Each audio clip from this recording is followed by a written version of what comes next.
ইরানের সঙ্গে চলমান যুদ্ধ থেকে উত্তেজনা কমিয়ে বের হওয়ার পথ খুঁজতে মার্কিন প্রেসিডেন্ট ডোনাল্ড ট্রাম্পের প্রশাসনকে পরামর্শ দিয়েছেন জয়েন্ট চিফ অব স্টাফের chairman general John Caine. CNN এর এক প্রতিবেদনে বলা হয়েছে, জেনারেল কেইনের আশঙ্কা সামরিক অভিযান আরও বাড়ালে কাঙ্ক্ষিত ফল নাও আসতে পারে, বরং ইরানের পাল্টা হামলা আরও তীব্র হওয়ার ঝুঁকি রয়েছে। তিনটি সূত্রের বরাতে সিএনএন জানিয়েছে, কেইন বিষয়টি নিয়ে সিআইএ পরিচালক জন রেডক্লিফ, পররাষ্ট্রমন্ত্রী Marco Rubio, vice president JD ভ্যান্সের সঙ্গে আলোচনা করেছেন। এদিকে দীর্ঘমেয়াদী যুদ্ধ চালিয়ে যাওয়া নিয়ে যুক্তরাষ্ট্রের অস্ত্রের মজুত নিয়ে উদ্বেগ রয়েছে।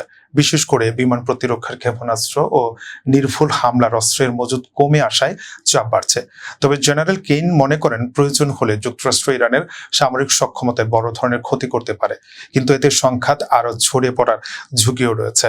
সিএনএন এর মতে, এখন ওয়াশিংটন এমন একটি সমাধান খুঁজছে যা ট্রাম্প রাজনৈতিক বিজয় হিসেবে তুলে ধরতে পারেন এবং একই সঙ্গে কূটনীতির পথও খোলা রাখে।